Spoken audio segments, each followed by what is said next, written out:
and welcome to Crimes Through Time, a weekly snapshot of crime history. Violent murder, even in 1733, was rare, and a triple murder carried out by a 22-year-old woman was extremely rare. Sarah Malcolm was a triple murderess, whose crimes against the household of a frail 80-year-old widow was motivated purely for financial gain. A heartless crime indeed, but one that made Sarah a celebrity of sorts. Famous English painter William Hogarth sketched Sarah when she was in condemned hold waiting to be executed. He would go on to paint her portrait. The portrait now hangs in the Scottish National Gallery, nearly 300 years after her death. Let's explore the murders of Lydia Duncombe, Elizabeth Harrison and Anne Price, and how their murderer became immortalised in oil paint. Sarah Malcolm was born in 1710 and was raised in Dublin. The family would later settle in Durham in the northeast of England. She was brought up in a middle-class home, she was educated and had a comfortable childhood. Unfortunately, her father would squander the family's money, leading Sarah to move to London in search of work. She found it as a barmaid in the Black Horse Inn. This is where she would become acquainted with the criminal classes of the city, most notably Thomas and James Alexander.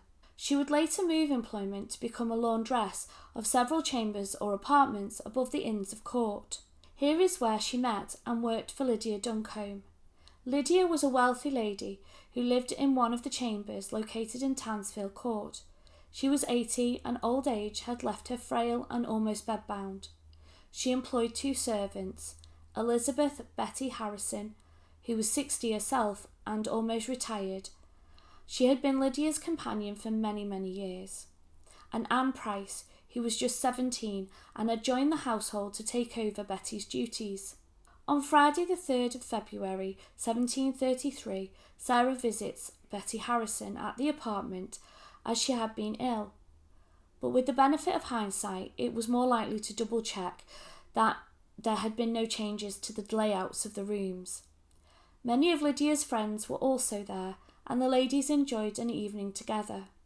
On Sunday, Mrs. Anne Love, one of the friends present on Friday, made her way to Tansfield Court for a pre-arranged dinner invitation.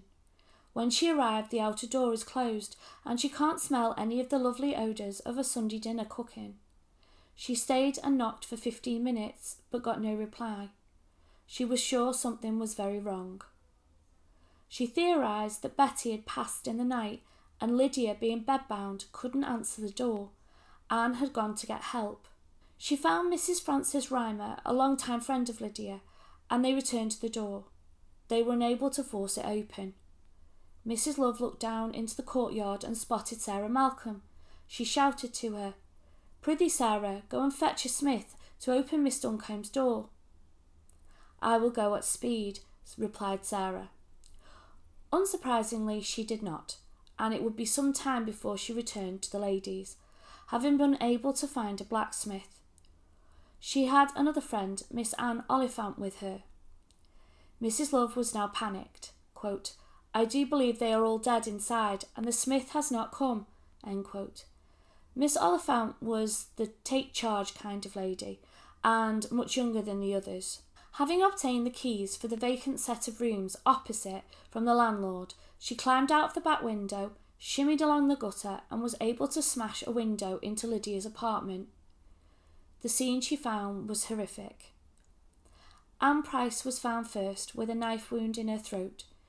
She was found in the passage leading to the front door into the apartment. A hand was clasped around her wound. Betty was found lying across her bed. She had been strangled, most likely using her apron strings. Lydia had also been strangled, but in reality most likely died from heart failure brought on by the shock and the weight of the person having been on top of her. The apartment had been stripped of all the valuables, and Lydia's strongbox had also been broken into. Mr. Thomas Bigg, a surgeon, made a preliminary examination of the three deceased women. John Carroll was another of the tenants that employed Sarah's services. He had been out on Saturday, and he arrived back to his rooms late on Sunday to find Sarah Malcolm lighting the fires. He had already been informed of the murders. News had flown through the community. He was surprised to find her there and was suspicious of a bundle on the floor. She told him it was her clothing, banking on him not wanting to break the society customs on decency in order to check what was inside. Watchmen, the police officers of the day, had begun a thorough search of the building, including Sarah's room. There they had found items belonging to John. Further searches found a silver tankard with a blood-stained handle in the toilet. She explained the goods belonged to her mother and that the blood was from when she had cut her finger that morning.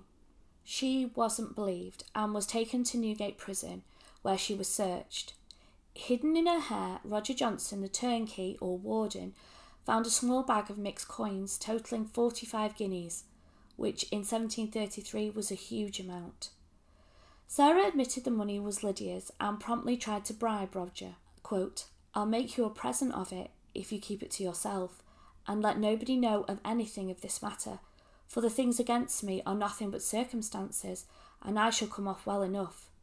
So I only desire you to let me have threepence or sixpence a day till the court sessions are over, and then I will be at liberty to shift for myself." End quote. But Roger was a man of integrity, and he took the bag to his superiors and reported the attempt to bribe him. Sarah's trial took place at the Old Bailey during the February sessions for the City of London and the County of Middlesex. The session was the 21st to the 24th of February, and Sarah's trial was on Friday the 23rd. She was charged with all 3 murders and a long list of charges with respect to the robbery.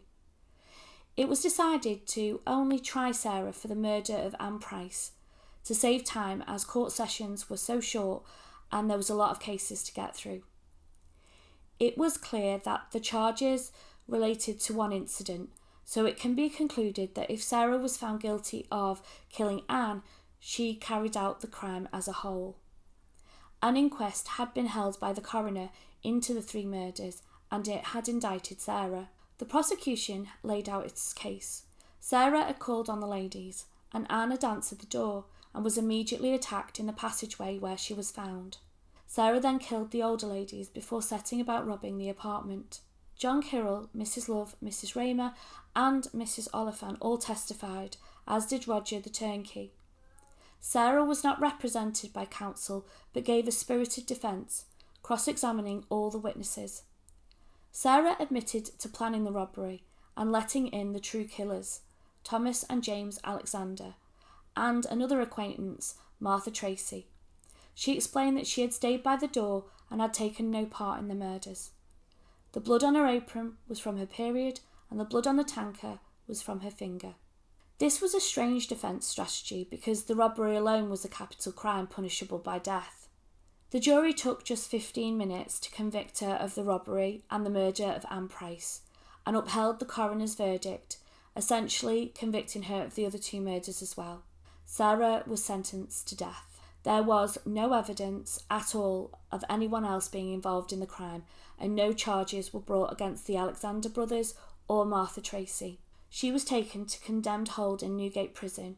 Due to her crimes, the public had become fascinated with the young woman who at just 22 had committed such heinous acts. It is here that William Hogarth, an English painter, visited and sketched her before going on to paint her portrait, capitalising on her infamy to further his career. The portrait is currently hung in the Scottish National Gallery. As was normal at this time, the gallows were erected as close to where the crime took place as possible. This was in Fleet Street opposite Mitre Court. Sarah's execution was set for the 7th of March 1733. She was placed in a cart with her hands tied in the front of her and a halter, now called a noose, around her neck. She was accompanied by a troop of javelin men and the under-sheriff on her last journey. She is said to have fainted and to have, quote, wrung her hands and wept most bitterly, end quote. On arriving, she was attached to the gallows, where she was again fainted. She was revived and prayers were said to her soul. The long drop design of gallows was about 100 years away at this time. The cart was simply driven from under the condemned to create the drop, and this is what happened to Sarah. One interesting fact is that had Sarah been directly employed by Lydia and not by the landlords of the apartment, she would also have faced charges of petty treason, which carried the death penalty, but by being burnt at the stake. Parish records showed that she was buried in the local churchyard on the 10th of March 1733. Thank you for listening. Please like and subscribe, and let me know what you think of this case in the comments below, and I look forward to welcoming you in the next one.